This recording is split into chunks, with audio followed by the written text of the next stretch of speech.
The recording started with laughter, and ended with every student crawling away from her. The Galaxy Bridge Academy always prided itself on discipline, decorum, and the illusion that all species were equal here. Its primary training arena, a massive circular chamber built from mirrored aloes, was suspended over a river of drifting plasma. Every movement inside the arena cast a reflection across the iridescent floor, doubling both the beauty and the shame of whatever happened there. The place was never meant for violence. And yet tonight, the recording would show nothing else. Eris Valen stepped through the archway with her tray of nutrient gels, boots echoing against the steel platform. She'd learned to walk quieter than the others, but here the sound traveled too sharply, too honestly.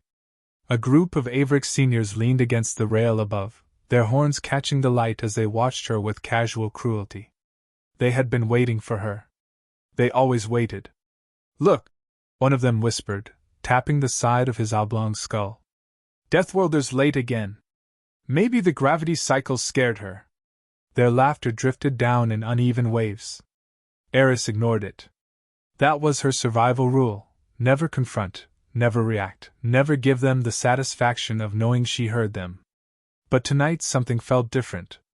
Even the automated drones hovering along the ceiling seemed expectant. Their lenses pulsed red, adjusting focus whenever Eris moved. Someone had set them to record.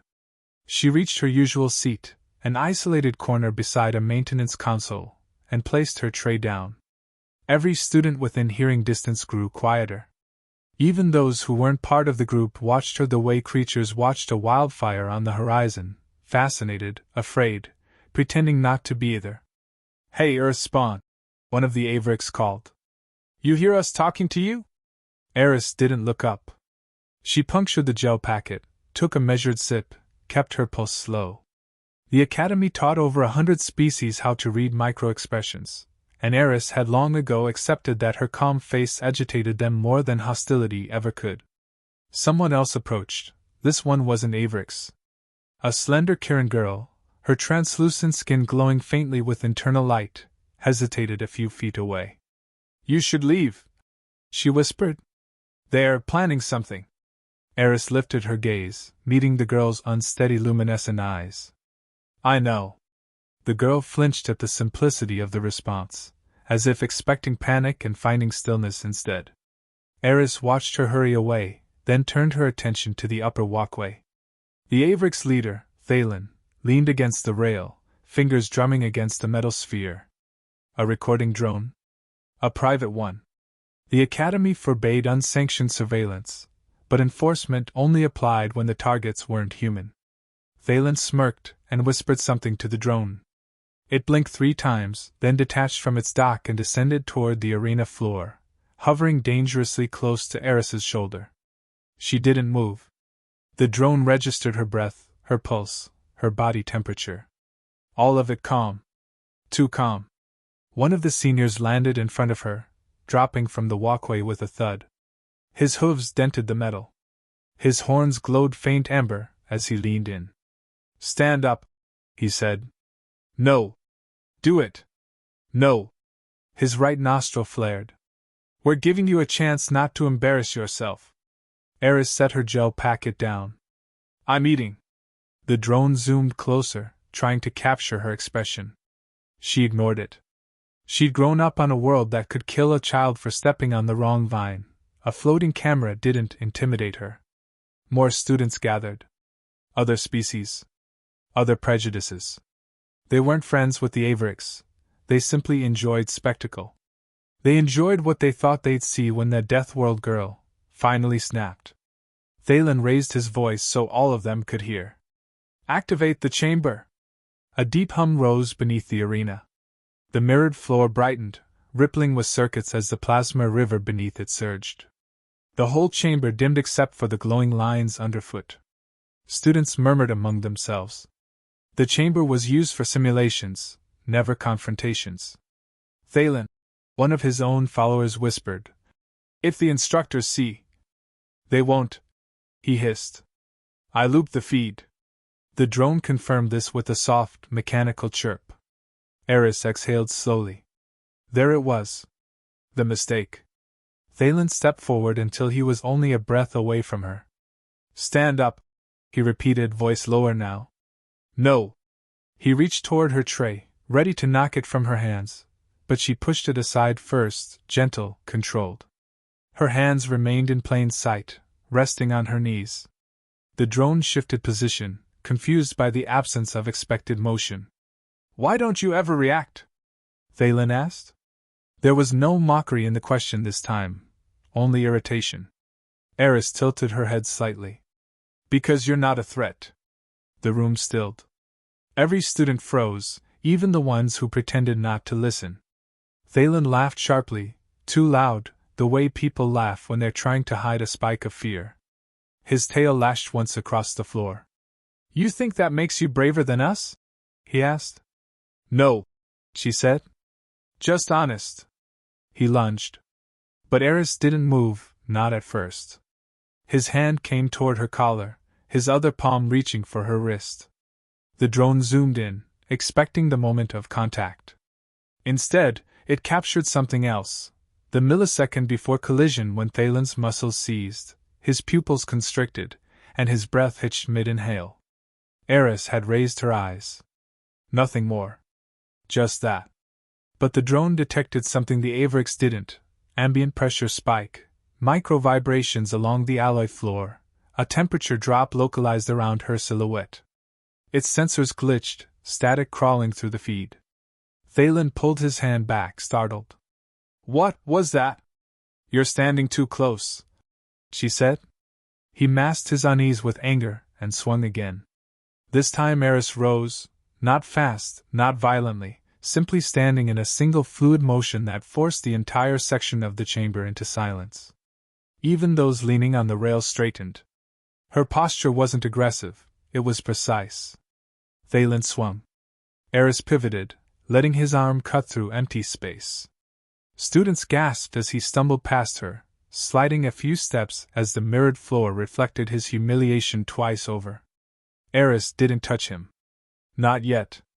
The drone struggled to refocus. Its lens trembled as though the air itself resisted clarity. Eris glanced at it. The drone's feed distorted again. Thalen regained balance, snarling. "Record this," he spat at the drone. "Record her fall." He lunged a third time. Eris moved. Not like a warrior. Not like a predator. More like someone stepping aside from a falling object, redirecting danger without acknowledging it. She guided his momentum downward with the gentlest motion, a brush of her fingertips across his forearm. It was nothing. And yet Thalen hit the ground as if the arena itself had chosen to reject him. A silence followed. Cold, tight, suffocating. The drone drifted closer to her face. And Eris whispered, barely audible, "You shouldn't have turned the chamber on." The lights flickered. Someone screamed. A horned student scrambled backward, slipping, claws scraping against the mirror. Another fell against the rail. The plasma river roared beneath the floor like awakening thunder. Something was happening to the room. And the recording caught every second. The recording caught the moment the chamber changed, subtle at first, almost imperceptible to anyone who wasn't paying attention. Light bent along the edges of the room in thin shimmering lines, the mirrored floor quivering as if reacting to a pressure drop. A few students blamed the plasma currents beneath them, but the drones disagreed. Their sensors began to stutter, reading simultaneous spikes and drops in environmental data that should have been impossible. Eris didn't move. Her hands remained at her sides, shoulders steady, breath quiet enough to be mistaken for the absence of breathing altogether. But her eyes, those were different now. The drone zoomed in instinctively, its lens widening, trying to stabilize the image. All it captured was a faint narrowing of her pupils, like something inside her awakening just enough to take notice. One student backed into the curved wall, armor plating rattling softly. "What's wrong with the floor?" "It's the chamber," another whispered. "It's supposed to react to strength output, but she isn't doing anything." Thalen staggered upright, clutching his arm. "This is a trick, she hacked the controls." Eris didn't bother responding. The plasma river crackled beneath them, sending a column of violet light through the center line of the chamber. Every reflection fractured, repeating her silhouette in haunting duplicates across the floor. The students began to feel it then, the sensation they later tried to describe as pressure even though it wasn't physical, fear even though it wasn't emotional, gravity even though the readings insisted nothing had changed. A Varen student fell to his knees, trembling. "Why can't I breathe?" "You're imagining it," Thalen snapped, shaking. "She's bluffing." But even he couldn't hide the tremor in his voice. The drone circled behind Eris now, as if drawn towards something its programming couldn't define.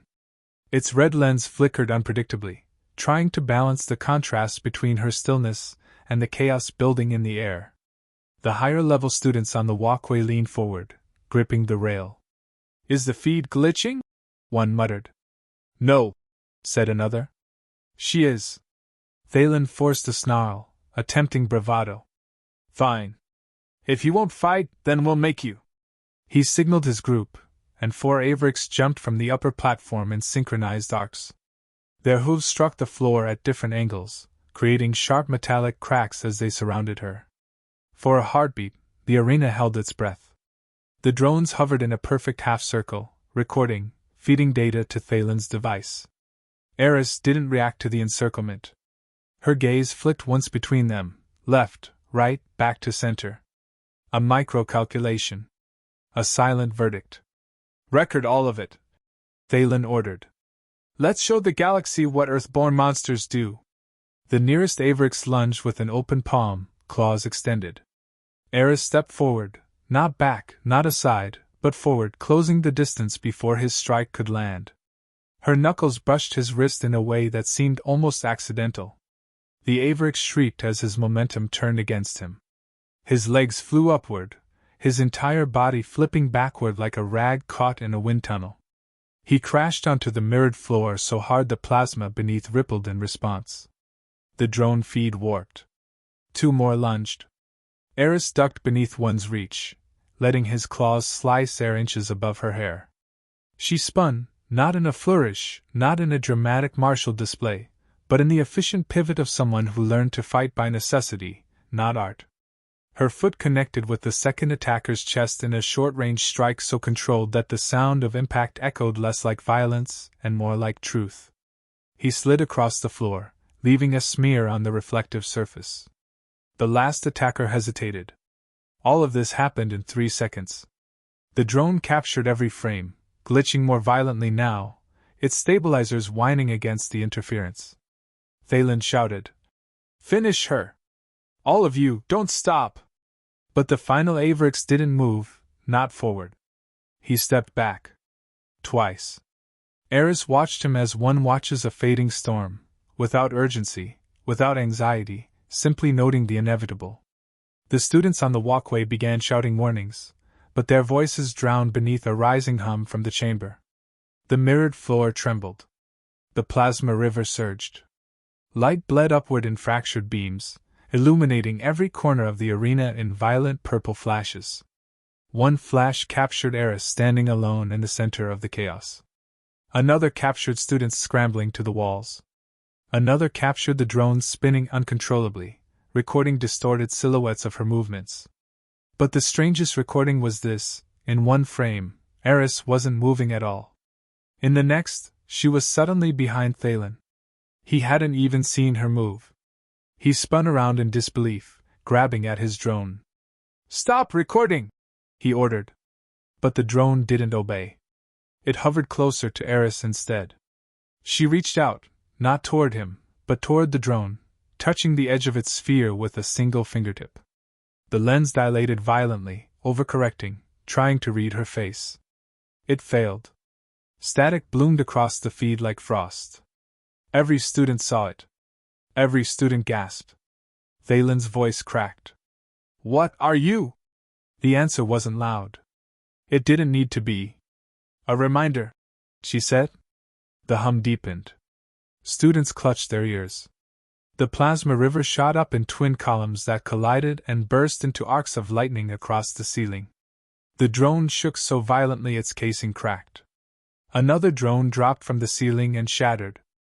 The feed went white, then black, then returned with distorted audio. Screams. Actual screams, layered, overlapping, echoing from the chamber's curved walls. The recording captured bodies collapsing, slipping, crawling away across the mirrored floor. Not one of them had been touched. Not one of them had been injured by her hands. Their fear alone had overpowered their bodies. Only Eris remained standing. The room dimmed suddenly as the plasma settled. Smoke drifted. The last surviving drone steadied enough to zoom in on her face. Her expression wasn't triumphant. It wasn't angry. It wasn't even emotional. She simply looked disappointed. Valen lay on the ground, shivering, staring up at her with wide, wet eyes. "Please," he whispered. "Don't hurt me." She blinked slowly. "I didn't." The drone recorded those 3 words with crisp clarity.